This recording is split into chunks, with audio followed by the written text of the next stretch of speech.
इतरेतर प्रत्यत्वाद न उत्पत्ति मात्र निमित्तत्वात्। वो पूर्व पक्षी कह रहा है अविद्या आदि के परस्पर कारण होने से घटयंत्र के समान निरंतर जो है संघात आदि उपपन्न हो जाएंगे। इति चेत न, ऐसा नहीं कहना। क्यों?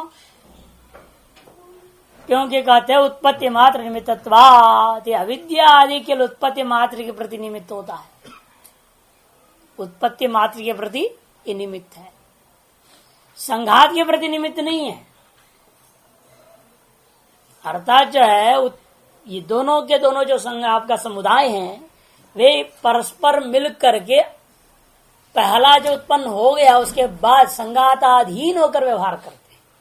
लेकिन संघात की उत्पत्ति के प्रति कौन कारण है? वो उसमें नहीं ये कारण हो सकते।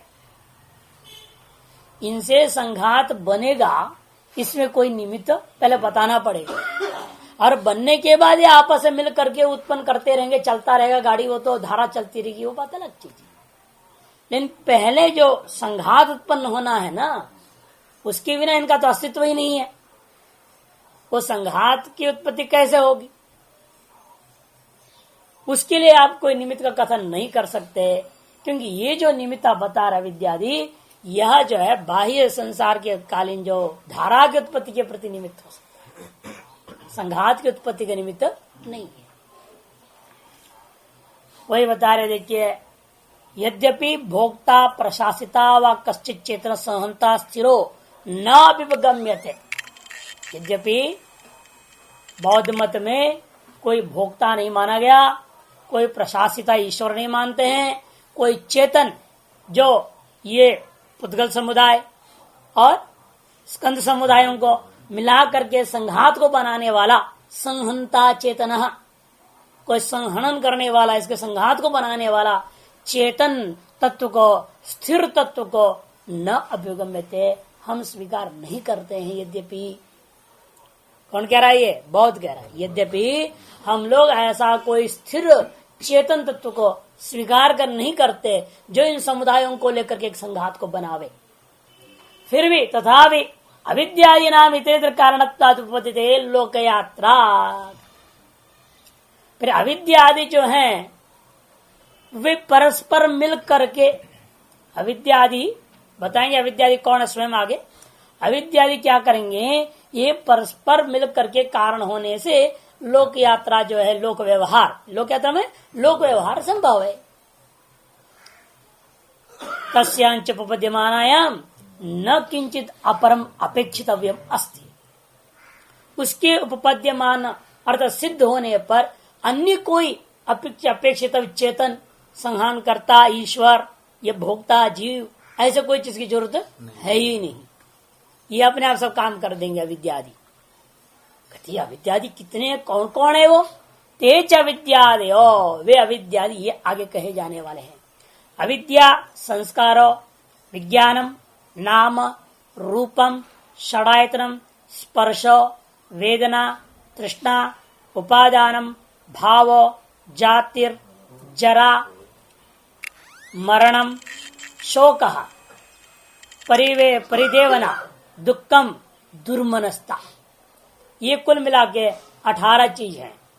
ये 18 चीज मिल करके परस्पर में जो है ना, इत्येवं जातीय का इतरेतर हेतु का, इत्येवं जातीय कैसे हैं? एक दूसरे के प्रति कारण बनते हैं। और वैसे इसको 12 में ही लिया उन्होंने, इसलिए वो लोग द्वादशांत चक्र मानते हैं। एक धर्म चक्र बोलते हैं इसको वो लोग, धर्म चक्र नाम से। ये धर्म चक्र 12 चीजें आपस में चलाते रहेंगे आपको, परस्पर एक दूसरे संबद्ध है, सारे के सारे एक दूसरे का कार्य कारण बन रहे हैं। कैसे का लक्षण देखेंगे? देखिए, इतिवन जाति का इतरेतर हेतु कहा, सौगते समये क्वचित संक्षिप्ता निर्दिष्टा क्वचित प्रपंचिता। इस तरह से बौद्ध सिद्धांत में कुछ चीजों को संक्षेप में बताया गया और कुछ चीजों को विस्तार से विचार किया। यद्यपि इन्होंने अविद्या से प्रयोग कर दिया कि नया कोई विशेषण न दे समझने सुविधा के लिए, क्योंकि वास्तव में उनके मत में उसका नाम है समृद्धि। अविद्या माया को लोग कहते हैं समृद्धि। जब संवरण कर देता है, ढक देता है आत्मा को, विज्ञान को ढक दिया और अज्ञान जो है प्रकाशन होने लग गया, अज्ञान का अपना कार्य होने लग गया, तो इसी को कहते हो संवृत्ति। अब उसको यहां पर जान के भाष्यकार ने अविद्या शब्द से ही कह दिया। अतस्मिन तद्बुद्धि अविद्या है। उनके मत में भी संवृत्ति उसी को कहते हैं। वो कहते ये जो शरीर है, जितने क्षणिक पदार्थ हैं, सब पदार्थ अनित्य है, कोई पदार्थ नित्य नहीं है। आत्मा जो विज्ञान है वो भी क्षणिक है, क्षण विज्ञान आत्मा इसलिए कहते हैं वो। इसे सर्वम क्षणिकम, अरे सब कुछ अनित्य में नित्यत्व की आपको भ्रांति हो रही है, आप आत्मा को नित्य मान रहे हैं, और जो अशुद्ध है उसको शुद्ध मानते हैं आप। क्षण विज्ञान होने के नाते विज्ञान तो अशुद्ध है, क्षणिक जो हो जाए तो अशुद्धि तो आई गई उसमें। और जो असत्य है और उसको सत्य मानते हो, और अनात्मभूत वस्तुओं को भी आत्मा मानते हो। ये जो भ्रांति होता है, अनात्मा में आत्मबुद्धि, असत्य में सत्य बुद्धि, अशुचित्व में शुचित्व का बुद्धि, और अनित्य में नित्यत्व की जो बुद्धि होती है, इसी का नाम अविद्या है। यही संवृत्ति है। तो हम लोगों की भाषा में भी यही है, अतस्मिन तद्बुद्धि, अतस्मिन में तद्बुद्धि कर लिया। शरीर अनित्य है, उसको नित्य मान लिया आपने। मैं ना मरू ये सोच रहे हो, मरना तो ही है उसे। ये सब क्या है? भ्रांति है। यही अविद्या, यही माया है, यही संवृत्ति है। हाँ, सब यही लेता। तस्मिन तद्बुद्धि सर्वसामान्य लक्षण है अविद्या का। और उस अविद्या के कारण से क्या होता है? आपके अंदर राग, द्वेष, मोह आदि संस्कार उत्पन्न होते हैं। अविद्या के कारण से सब पैदा होते हैं। इसको लोग कहते हैं संस्कार। अविद्या से का कार्यभूता है। अविद्या कारण हो गया, कार्य हो गया संस्कार। और संस्कार से क्या होता है? फिर विज्ञान पैदा होता है।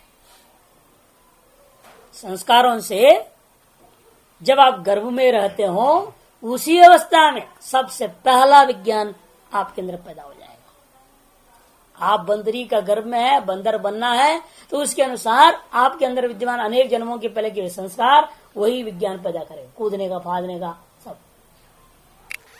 अब स्त्री के हैं तो मनुष्य के अनुसार जो आपके विज्ञान होगा। विज्ञान से आत्मा को नहीं लेना। प्रथम जो ज्ञान, जो हमारे अपने ही शरीर आदियों के कारण से होने वाला ज्ञान, यहां आत्मा का ज्ञान भी नहीं, आत्मरूपी ज्ञान भी नहीं, ये ज्ञान है साधारण वृत्ति ज्ञान, जो वेदांत भाषा में वृत्ति ज्ञान, उसको यह विज्ञान शब्द से बोला जा रहा है।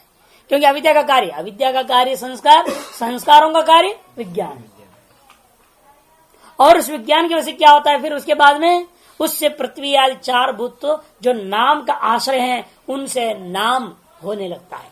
अविद्या, संस्कार, विज्ञानम, नाम, उसके नाम है। आपको सबसे पहले नामों का ज्ञान होगा, शब्दों का ज्ञान होगा, फिर उस नामानुसार आपको रूप को ग्रहण करना है। जैसे बच्चे को क्या है, देख लो आप, जब जन्म हो जाता है उस बच्चे को धीरे धीरे बुलवाएंगे, उससे नामों को तो बुलाएंगे, बोलो मम्मी, बोलो पापा, ऐसे बुलवाएंगे जबरदस्ती उसे। और पहले तोथली भाषा में बोलेगा, फिर धीरे धीरे शुद्ध बोलने लगेगा। फिर अन्य चीजें भी सिखाएंगे, ये दूध है, ये है, वस्तु भी दिखाएंगे। नाम, पहले नाम मुख्य है, बाद में वस्तु का बोध है। इसे नाम के बाद रूप आता है, नाम के बाद है रूप। वही शुक्ल है, लाल है, पीला है, काला है, हरा है, ये सब रूप, रस, गंध सारी चीजें ले लो। अब रूप के पश्चात क्या हो गया? षडायतन। वस्तु को ग्रहण करने वाले 6 इंद्रियां, 6 इंद्रियों को षडायतन कहते हैं। ये पंचबाह्य ज्ञान इंद्रियां हैं और एक मन आपका है। ये जो 6 इंद्रियां हैं उनको षडायतन कहते हैं। और अब क्या होता है? नाम, रूप और षडायतन, ये तीनों मिल जाएंगे आपस में, तब आपको क्या है कि नाम रूप और संयोग से स्पर्श होता है। उसको लोग कहते हैं स्पर्श। षडायतन के बाद स्पर्श।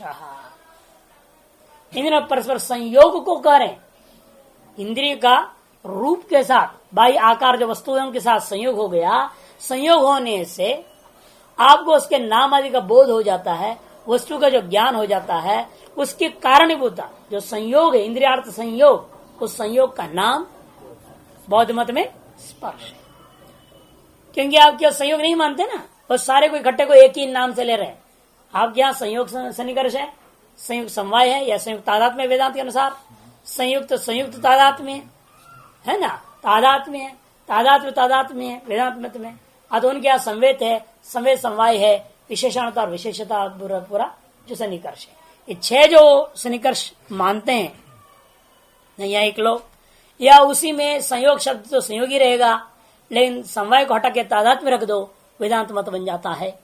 वो 6 सन्निकर्षों को एक नाम से लेते हैं स्पर्श।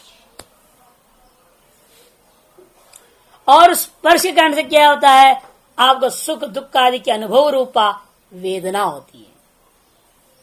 स्पर्श के बाद वेदना, सुख दुख आदि के अनुकूल अनुभव के अनुकूल एक वेदना पैदा होगी। ज्ञान, ये वो विशेष ज्ञान हो गया। पहले एक सामान्य ज्ञान था, इसलिए मैंने पहले कहा साधारण वृत्ति ज्ञान, अब विशेष वृत्ति ज्ञान। संस्कारों से एक साधारण वृत्ति ज्ञान हुआ कि मैं मनुष्य हूं, मैं एक बच्चा हूं, ये सब हो गया। अब विशेष वृत्ति ज्ञान होने लगा स्पर्श के कारण से। संयोग हो गया, इंद्रिया संयोग। अब वो समझ मैं ब्राह्मण हूं, मैं ये हूं, मैं विशेष चीजों को ग्रहण करने लगोगे। घट है, पट है, इत्यादि सारा संसार विशेष ग्रहण होगा। उसको कहते हैं वेदना, जो सुख का कारण वो अनुभव। फिर इस वेदना से क्या होता है, कहते तृष्णा पैदा होती। जिन चीजों की वेदना के पश्चात सुखानुभव हुआ, उस वस्तु की तृष्णा बढ़ेगी, और जिन चीजों से आपको दुख हुआ उसकी भी तृष्णा हो जाएगी। तृष्णा उसका विरोधी, दोनों को इकट्ठा लेना है। तृष्णा से स्वविरोधी सहित वो होने लगता है, वेदना का कार्य है ये भी। और जब तृष्णा होने लगती है तो आप क्या करोगे, उपादानम, तब उसको ग्रहण करने के लिए आप प्रयास करोगे। जिस विषय तृष्णा हुआ, आपको सेव खाने की तृष्णा बढ़ गई, अब चलो क्या करोगे, जाओगे मार्केट, हाथ पर चलेगा, वहां वाणी से बोलोगे, वो बोले नहीं 12 रुपए किलो नहीं 10 रुपए किलो, बोलोगे कि नहीं बोलोगे, व्यवहार होगा। अब जो चीज पाओगे उसको कहते उपादान। इस तरह से आपने सेव को, जिस विषय तृष्णा थी उस तृष्णा को आपने पूरा कर लिया, विषय को प्राप्त कर लिया। उस प्राप्ति का नाम, विषय की प्राप्ति का नाम उपादान है। और उपादान हुआ तो भवो, नतीजा ये निकलता है, उससे जन्म के हेतुभूता जो है आपका धर्म उत्पन्न होने लगता है। भव से यहां तात्पर्य धर्म, धर्म आदि जो 5 स्कंद समुदाय है वे उत्पन्न होते हैं। धर्म आदि 5 जो स्कंद समुदाय है वो उत्पन्न होता है, क्योंकि उसके बाद समुदाय आना भी, अविद्या की इतनी कार्य बाद में 5 स्कंद समुदाय के वास्तविक स्वरूप की प्राकट्य हो रहा है।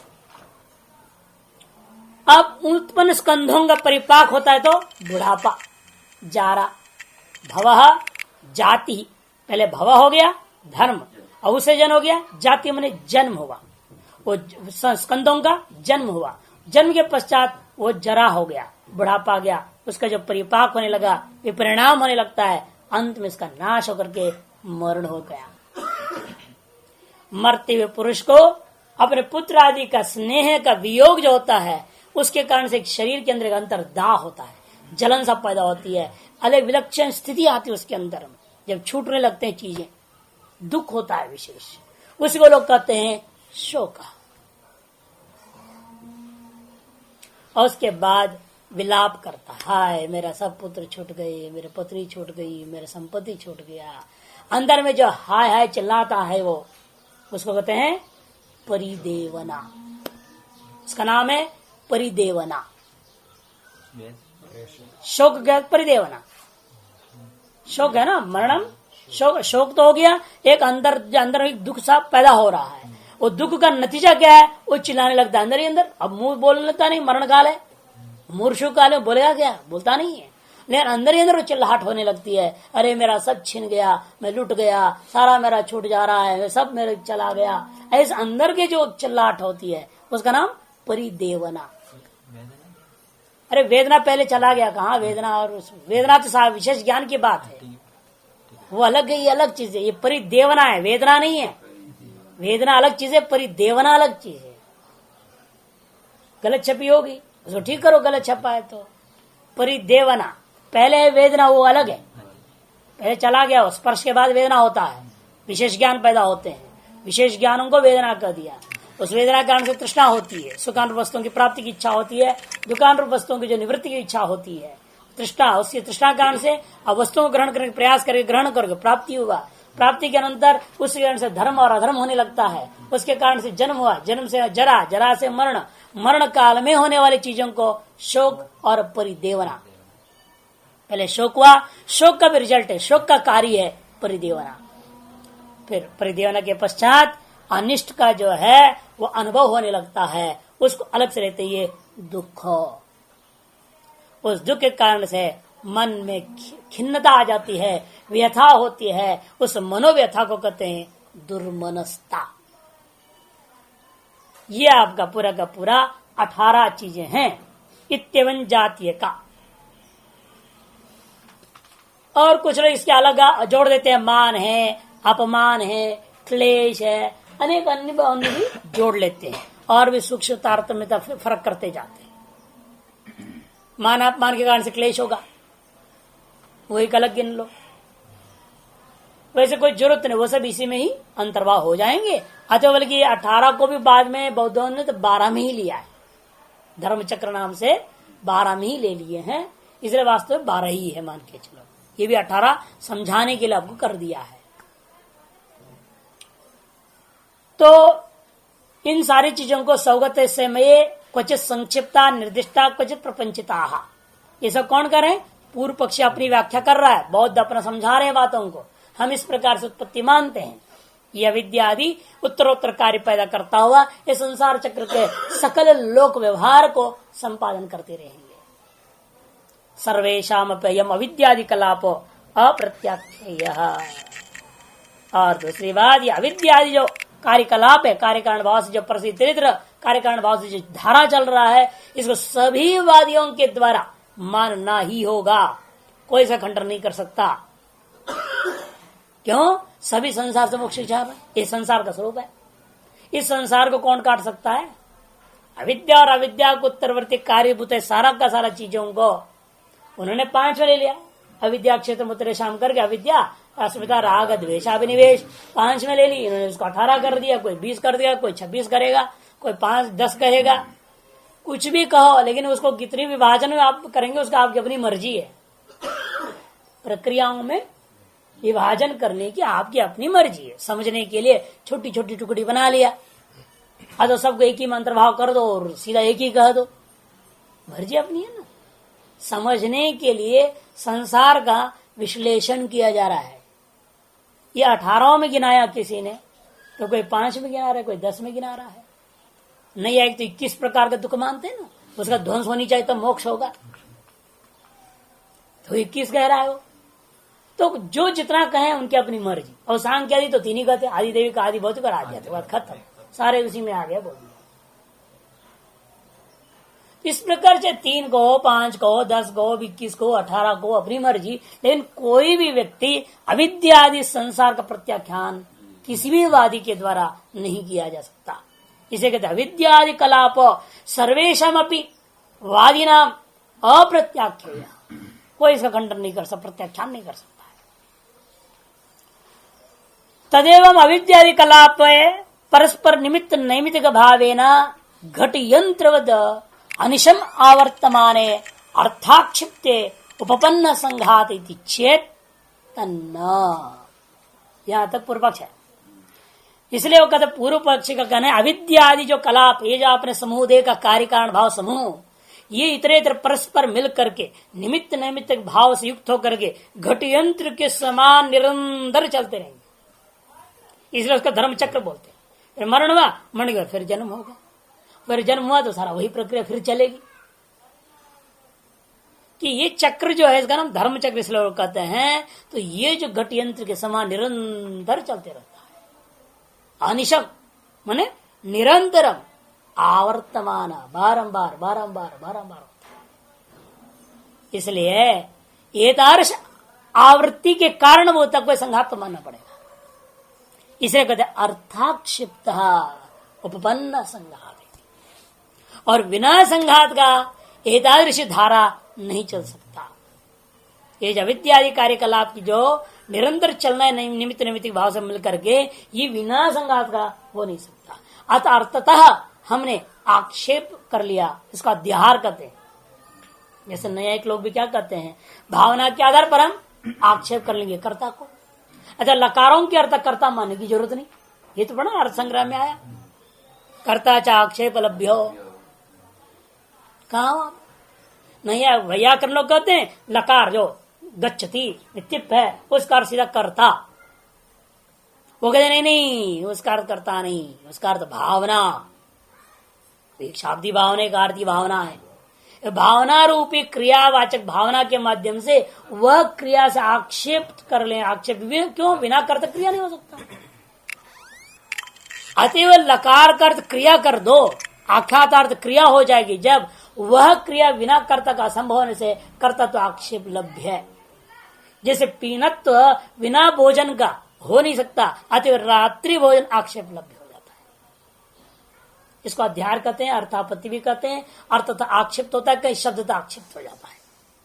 या कहते अर्थतः हमें आक्षेप कर लेना पड़ेगा, मैंने अध्याहार कर लेना पड़ेगा कि कोई न कोई संघात उत्पन्न जरूर होता है। यदि चेत न ये नहीं हो सकता। अकस्मात उत्पत्ति मात्र में तत्व, वे जो है अपने अविद्या और अविद्या के उत्तर काल उन वस्तुओं की उत्पत्ति में ही निमित्त है, संघात की उत्पत्ति में निमित्त नहीं। भवेद उपन्न संघात यदि संघात से किंचित निमित्तम अवगम्येत, कहते हैं यदि संघात का कोई न कोई निमित्त मानते तो हम भी कह सकते हाँ संघात उपन्न हो गया, सिद्ध है, आक्षेप से सिद्ध हो गया, अर्थता सिद्ध हो गया, ये हम तब मान लेते यदि आप उसे कोई निमित्त कहते। बिना निमित्त का जैसे वो क्रिया से कर्ता का आक्षेप कर ले रहे हैं, वह निमित्त है। जैसे पीनत्व के आधार पर रात्रि भोजन आक्षेप, वह निमित्त है।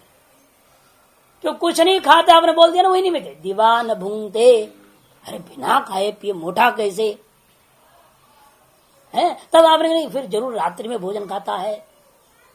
निमित्त हमें मिल गया। पीनत्व यदि है तो भोजन अति आवश्यक है, लेकिन उसका अभाव कथन करने से रात्रि भोजन हमारे लिए आक्षेप लभ्य हो गया। इसी और क्रिया, वह क्रिया को मूर्त मानते हैं, है ना। क्रिया हमेशा मूर्त पदार्थ है और वो बिना द्रव्याधिष्ठित हुए कोई क्रिया किसी के द्वारा स्वीकृत नहीं है। इसे द्रव्याधिष्ठित होना आवश्यक है। और उतना ही नहीं, यहाँ पर यागम को दिया, याग को करना है ना, करना है। यजेत में या यज धातु कर्ण का बोधक है, और वह कर्ण में क्रिया होना है, वह कर्ता के बिना हो नहीं सकता। ये कर्ण जड़ है। कर्ण क्या है, वो जड़ है। वो जड़बुदा कर्ण में क्रिया का संपादन करने वाला कोई चेतन अवश्य अपेक्षित है। अच्छा, कर्ण निमित्त हो गया, क्रिया के साथ पटित हुआ जड़भूता कर्ण निमित्त हो गया आपके चेतन कर्ता को आक्षेप करने में। उस प्रकार से हम आप पूछेंगे, अविद्या आदि हैं जड़, सारे के सारे जितने सब क्या हैं, अविद्या और अविद्या कार्यों को आपने जो देखा वो पूरा 18 चीजें जड़ हैं। और उससे संघात उत्पन्न होने तो कोई निमित्त बताना पड़ेगा ना बीच में। ये संघात का आक्षेप करना चाहते हो, ये सब जो है जैसे क्रिया कर्ण के वजह से कर्ता को आक्षेप करता है, और इसी प्रकार से पीनत्व के आधार पर दिवा भोजना भाव रूपी निमित्त को लेकर के रात्रि भोजन आप कल्पना करते हैं। इसे अविद्यादि कार्यकलाप और संघात इन दोनों से कोई निमित्त मानना पड़ेगा। इससे ये संघात को स्वीकार करना चाहते, आक्षेप लब्धि करना चाहते हैं, तो बीच में आपको जो है बीच में आपको मानना पड़ेगा क्या, कोई न कोई आपको निमित्त ढूंढना पड़ेगा इसके आधार पर संघात को स्वीकार करने के लिए। इनसे संघात तो पैदा नहीं हुआ, संघात में ये सब हो रहा है, इसलिए आपका कहना है इस संघात के बिना ये हो नहीं सकते। अतः ये है, संसार है, अतएव संघात को मानना पड़ेगा। लेकिन संसार है इसलिए संघात को मानना पड़ेगा, इस बीच निमित्त क्या है। यदि निमित्त नहीं बता सकते हो, इनके वजह से हमें संघात को मानने की जरूरत नहीं। ये करे, यदि संघा से किंचित निमित्तम अवगम्यता, भवेत उपपन्नो संघात है। फिर जो आपने कहा संघात उपपन्न हो जाएगा, अर्थाक्षिप्त हो जाएगा, वो हम मान सकते हैं, लेकिन न तो अवगम्य थे। लेकिन आप ऐसे कोई निमित्त स्वीकार करते नहीं हो।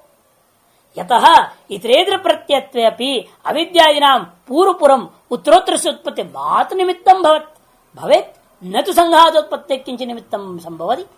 इसलिए यथा मैंने वही बता रहे, क्यों नहीं अवगम्य थे, न तो अवगम्य थे। कथम यतः, आपका कथन यह है इतरेतर प्रत्यत्वे एक दूसरे के प्रति कारण होने पर भी ये अविद्यादि क्या कर रहे हैं, पूर्व पूर्व उत्तरोत्तर की उत्पत्ति मात्र में निमित्त हो रहा है। ऐसा हो मानते हो, भवेत निमित्तम भवत भवेत, निमित्त होता हुआ ऐसे आप कार्यकारण इनके मान रहे हो तो होवे, हमें कोई आपत्ति नहीं है। लेकिन न तो संघात उत्पत्ति है किंच निमित्तम संभवती, लेकिन संघात उत्पत्ति के प्रति इनको कोई निमित्त नहीं बना सकते और अन्य कोई निमित्त आप मानते नहीं हो। ननु अविद्यादि अर्थात आक्षेप्य संघात इत्युक्तम। अरे अर्थ तो हम आक्षेप कर लेंगे ना, कहते वो भी बिना निमित्त का आक्षेप नहीं कर सकते हो। अत्रोच्यते, ठीक है, आपकी बात पर विचार करते आप कहना क्या चाहते हैं, अर्थाक्षिप्त का मतलब क्या, थोड़ा उसको समझा जाए। यदि तावत अयम अभिप्राय, यदि आपका कहने का यह अभिप्राय है तो क्या, अविद्याद संघात मंत्रेण आत्मान अलभमाना अपेक्षन्ते संघातम इति, यही आपका अभिप्राय है क्या। अविद्यादि जो है बिना संघात का अपना स्वरूप को प्राप्त नहीं कर सकते, उनका स्वरूप प्रकट नहीं हो सकेगा। संघात के बिना अविद्यादि का अस्तित्व ही नहीं सिद्ध हो सकता। आत्मलाभ का मतलब स्वरूप लाभ। अविद्यादि अपना काम करने लगेंगे, बिना संघात का अविद्यादि काम नहीं कर पाते हैं, अतः अविद्यादियों को देखते हुए हमें संघात की कल्पना करनी पड़ेगी। संघात मंत्रेण अविद्यादय आत्मान अलभमान, अपने स्वरूप को वे प्राप्त नहीं कर पाते हैं, अतएव हमें क्या करना पड़ेगा, संघातम अपेक्षन्ते, संघात को हमें आक्षेप लभ्य मानना पड़ेगा। ततः तस्य संघात से निमित्त वक्तव्यम, फिर तो हमें बताना पड़ेगा वो संघात कैसे पैदा होता है, संघात कैसे पैदा होता है उसका निमित्त तो बतानी पड़ेगी ना आपको। संघात पैदा हो गया, उसके बाद उस संघात में ये सारी चीजें रहेंगी क्योंकि इनका होने के लिए संघात होना आवश्यक है। ठीक है, इसके लिए संघात आवश्यक, ठीक हुआ, मान लेता हूं। लेकिन वो संघात हुआ कैसे, पैदा कैसे हुआ, किससे पैदा होता है, क्या निमित्त है वहां, वो आपने बताया नहीं। तच्च नित्येषु अपि अनुषो अभ्युगम्य मानेषु आश्रय आश्रयभूतेषु भोक्तृषु सत्सु न संभवति इत्युक्तम वैशेषिक परीक्षायाम। और हमने पहले बता दिया, नित्य परमाणुवाद में भी बिना निमित्त का संघात हो नहीं सकता। तो तुम्हारे यहाँ तो सब कुछ जड़ ही है, सब कुछ अनित्य है, यहाँ तो कहने की जरूरत क्या, कई मित्र कितने लगा रहे हैं। नित्य परमाणुवादियों में भी नित्येषु अपि अणुषु अभ्युगमानेषु आश्रय आश्रयभूतेषु च, आश्रय भाव उन्होंने भी स्वीकार किया, भोक्तृषु सत्सु, और वो भोक्ता भी मान रहे हैं, जीवात्मा भी मान रहे हैं, फिर भी हमने वहां सिद्ध किया वहां भी संभव नहीं है, निमित्त संभव नहीं है वहां पर, न संभवति इत्युक्तम। फिर भी जीव भले नित्य होगा, जीव के कर्म भी है वहां, धर्माधर्म भी, ईश्वर भी भले मान लो न्याय की वजह से, उसके बावजूद भी इन परमाणुओं को जोड़ने का पीछे कोई रास्ता नहीं है, जुड़ नहीं सकते। अनेक हेतु दे दिया कि वो परिचन्न हो जाएगा, देश संयोग मानोगे तो, सर्व संयोग मानोगे कि क्या है, किसी भी प्रकार से हो नहीं सकता, हम पहले सिद्ध कर चुके हैं। अतएव ये परमाणु जो आपके यहाँ पुद्गल बोल रहे हो है ना, वो परमाणु कहा, वो नित्य परमाणु कहा, तुम्हारे अनित्य पुद्गल है ना, अनित्य पुद्गल है, ये अनित्य पुद्गल कैसे मिलेंगे, यहाँ भी वही सब प्रश्न डालना। अनित्य पुद्गलों में भी पूछना तुम्हारा पुद्गल सावयव है कि निरवय है, सर्वावच्छेदन संयोग है तो उसमें लय हो जाएगा, है देशावच्छेदन मानोगे तो सावयव हो जाएगा। ये सारी समस्याएं इसके ऊपर भी खड़ा कर देना है, इसलिए अतिदेश कर रहे भाष्यकार जान कर कि पुद्गल परमाणु पर्यायवाची है, इतना ही वो पुद्गल रूपी परमाणु को नित्य मान रहे हैं और पुद्गल रूपी परमाणु को अनित्य मान रहे हैं। यथा दो परमाणु संयोग द्विणों का उत्पत्ति असंभव है, तद्वत यहां पर भी समझना, आपके पुद्गलों के संयोग संबंध से शरीर रूपी संघात की उत्पत्ति असंभव है। कहते संघात न तच्च नित्येशो अणुषो अभिमन मानेशो और आश्रय आश्रय भूक्तृषु च सत्सो न संभवती उत्तम। ऐसा स्वीकार करने वालों के मत में भी हमने बता दिया वो परमाणु मिलकर के संघात नहीं बन सकते, तो तुम्हारे यहाँ तो असंभव, इसलिए स्वतः सिद्ध हो गया। इत्युक्तम वैशेषिक परीक्षायाम किम अंग पुनः क्षणिकेशु अणुषु वही कर्मित किम हे अंग किम पुनः क्षणिकेशु अणुषु भोक्तृ रहितेषु आश्रय आश्रय शून्येषु वा अभिमन्यासु संभव। क्या कहना है? ये कैसा हो सकता है? जब तुम भोक्ता नहीं मानते हो, अनित्य मानते हो, ऐसे आपस में मिल करके स्वतः ही संघात बन जावे, ये कैसा हो सकता है? अर्थात बिल्कुल ही नहीं हो सकता। कर्मिक न्याय को यहाँ घटा रहे, हे अंग संबोधन अलग कर दो।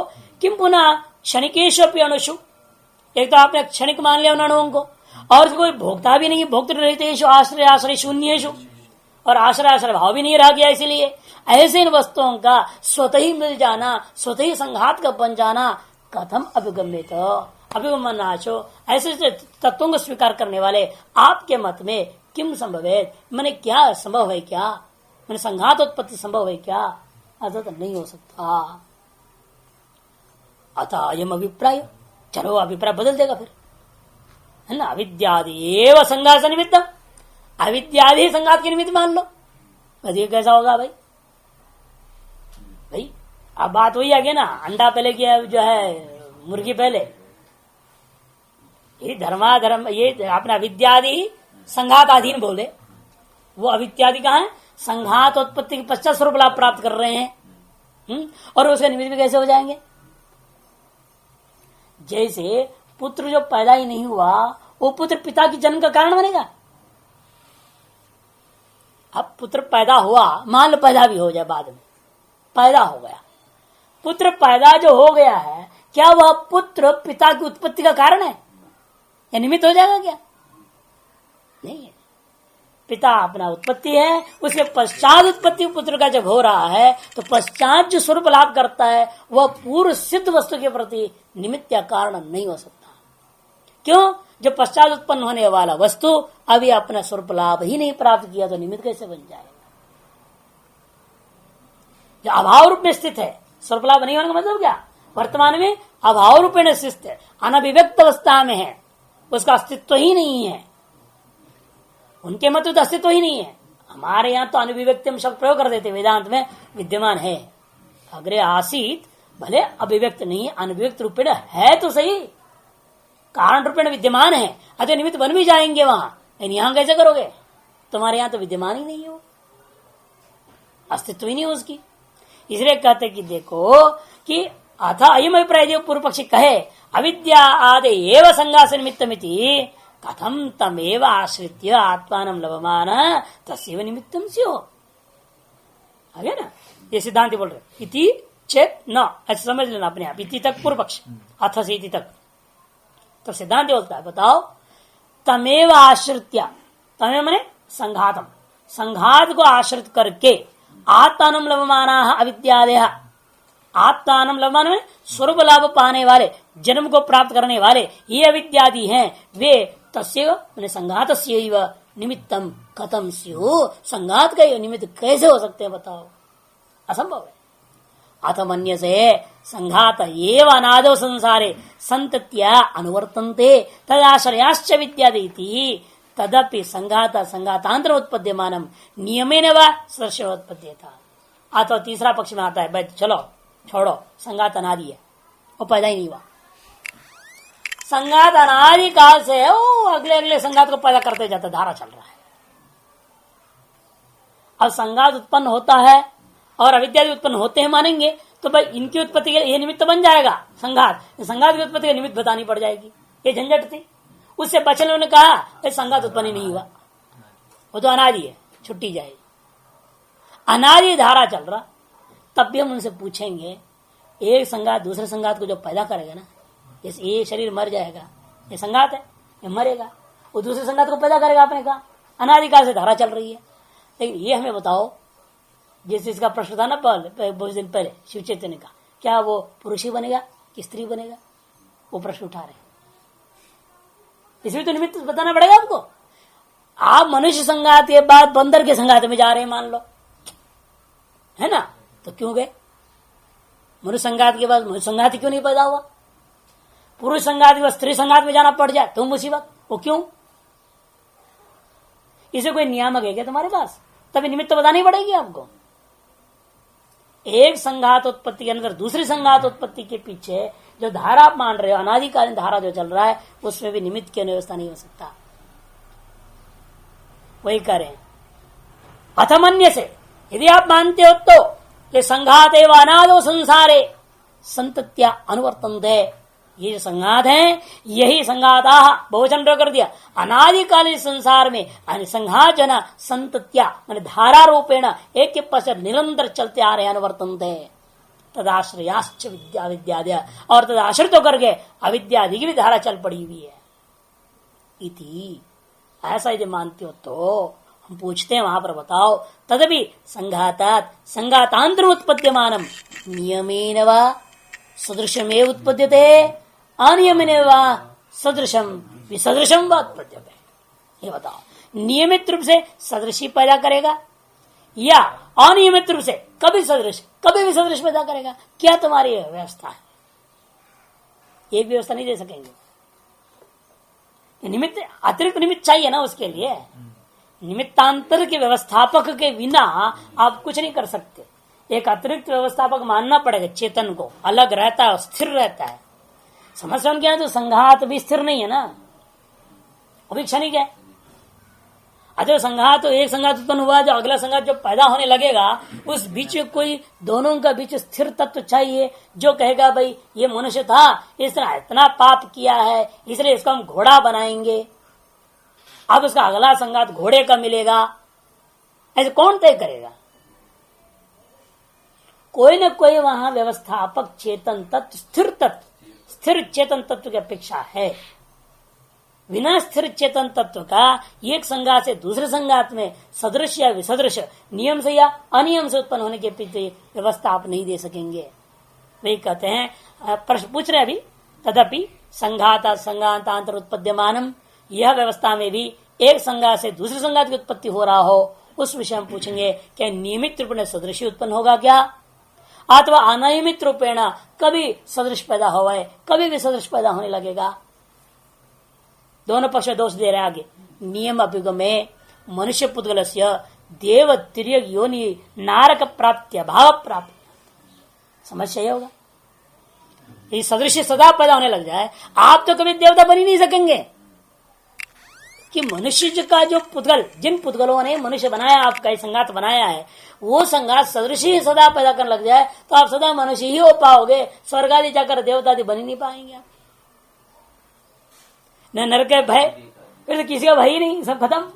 ये गारंटी है ना, आपको मनुष्य ही बनना है, पुरुष ही बनना है, साधु ही बने रहना है, लड्डू ही खाते ही रहना भंडारा, यही गारंटी है। फिर तो मोक्ष की प्रयास ही क्यों करें? मौज ही मौज है, चलते रहने दो। अनादि काल से चल रहा है ना, अनंत काल तक चलते रहे तो कोई आपत्ति नहीं, मौज मस्ती आ रही है। इसे नियमित सदृशोत्पत्ति में समस्या है। विभिन्न योनियों की प्राप्ति का जो भय है ना, वो समाप्त हो जाएगा। न सुख लाभ है न दुख लाभ होने वाला है। स्वर्ग आदि जगह सुख लाभ भी होने वाला नहीं तो याग आदि क्यों करे? और नरक आदि में जगह दुख लाभ होने वाला है तो पाप करने से क्यों पीछे हटे? खाए मांस, इसे तो बहुत लोग खूब मार काट के खा जाते हैं सब मांस वांस। साधु लोग भी मांस खाते हैं। नहीं, दोनों का ही नहीं है ना। मोक्ष के प्रति कारण तो ज्ञान है, जन्म ही हमें नहीं चाहिए, ये है एक्चुअल मोक्ष के प्रति, निर्वाण के प्रति। लेकिन वो तो असंभव हो गया ना। वो जो लेते रहेंगे वो तो उनका भी मुक्ति का अवसर है। हाँ, ये बोल रहे तो कोई आपत्ति नहीं है हमें। जो चींटी रहेगा सदा चींटी ही बनते रहेगा, जो गधा है तो गधा ही बनते रहेगा, गाय तो गाय ही बनते रहेगा सदा। यही तो कर रहे हो, नियमित रूप में सदृश ही पैदा होगा। लेकिन हमें उन चीजों की चिंता नहीं, गधा गधा ही रहे, हमें क्या मतलब है। लेकिन अपनी चिंता है हमारी क्या होगी, ना हम ऊपर जा पा रहे, ना नीचे आ पा रहे, ना मुक्ति हो पा रही है, तो फंस गए ना बेकार। फिर वही कर रहे हैं कि देव तिर्यग योनि नारक प्राप्ति अभाव, देव योनि, तिर्यक योनि, नारकी योनि इत्यादि प्राप्ति का अभाव होने लगेगा। अर्थात सारे कर्मकांड, सारी व्यवस्था, उपासना, सब व्यवस्था चौपट हो गया, पुण्य पाप की व्यवस्था समाप्त हो जाएगी। और यदि इसलिए कहोगे अनियम मान लो, फिर अनियमित रूप है ना, कभी ये हो जाए कभी वो हो जाएगा।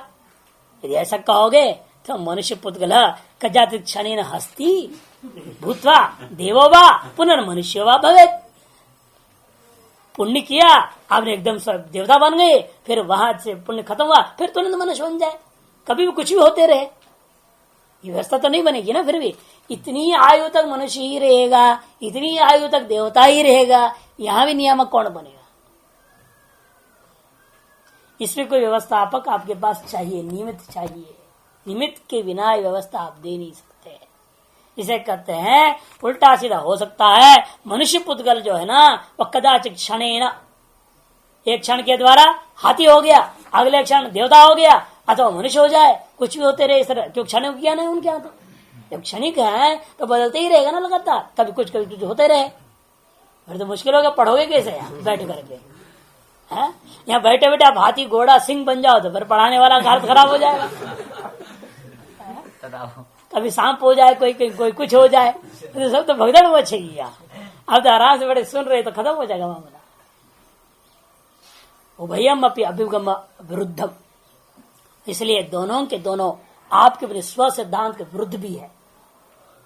अपिच यद भोगार्थ संघात स्यात् स नास्ति स्थिरो भोक्ता तव अभिगम, क्योंकि आपने भोग के लिए संघात की कल्पना कर रहे हो ना, अविद्या आदि के द्वारा होने वाले सुख दुख का भोग के लिए संघात अर्थाक्षिप्त आपने कह दिया।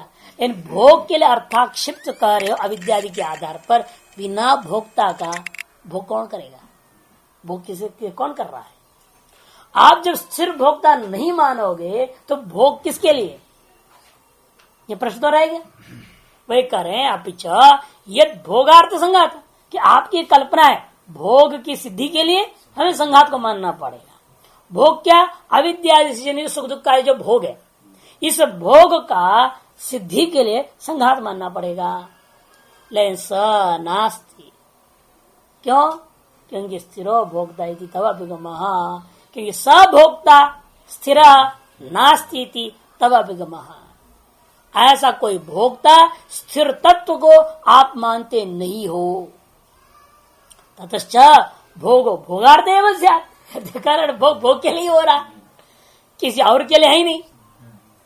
भोग किस लिए? वो भोग के लिए, भोग का मौज भोग ही कर रहा है। भोग का मौज भोग कैसे करेगा? भोग भी चेतन है क्या? भोगार्थ भोग कहने के पीछे भी हम पूछेंगे, फिर यदि कोई अस्तु कहेगा तो फंसेगा वो। किम भोग चेतनम? चेतन है तो अतिरिक्त है कि अनतिरिक्त है अविद्यादि से? ये सब प्रश्न उठ जाते हैं। इसलिए वो भय से छोड़ता है, नहीं भोग के लिए नहीं हो सकता। अरे ऐसे कैसे होगा? घट घड़े के लिए होता है क्या? मकान मकान के लिए होता है क्या? आत्मनिष्ठ काम है सर्वम प्रियम भवति, उपनिषद ने कहा सर्वेशाम काम है सर्वम प्रियम भवति, नहीं वह आत्मनिष्ठ काम है सर्वम प्रियम भवति। और वैसे नियम है संघातस्तु परार्थत्वात्, शुरू में ही बोल चुके ब्रह्म सूत्र। संघातस्तु परार्थत्वात्, जो संघात है हमेशा दूसरे के लिए होता है। अच्छा भोग के लिए नहीं हो सकता, भोग दूसरे के लिए होता है। संघात के लिए नहीं होता, संघात दूसरे के लिए होता है। तो फिर दूसरा कौन मानना पड़ेगा आपको? कोई ना कोई भोगता। स न अन्येन प्रार्थनीय, और यदि भोग के लिए होता, एक और दोष है, फिर भोग को दूसरे की तरफ प्रार्थना नहीं होनी चाहिए, दूसरा चाहनी नहीं चाहिए। मुझे सुख मिले, ऐसे क्यों चाह रहे? सुख को चाहे, आप क्यों चाहते हैं सुख को? निर्वाण को आप क्यों चाह रहे हैं? बौद्धम परम होगा, निर्वाण को क्यों आप प्रयास करो? निर्वाण के लिए है ना, आपके लिए तो है नहीं। फिर आप निर्वाण के लिए क्यों प्रयास कर रहे हैं? वो भी फंस जाएंगे वो। इसे कहते हैं स न अन्येन प्रार्थना, सामने सब होगा, ये भोग के लिए होता, फिर उस भोग को अन्य के द्वारा प्रार्थना नहीं माननी चाहिए।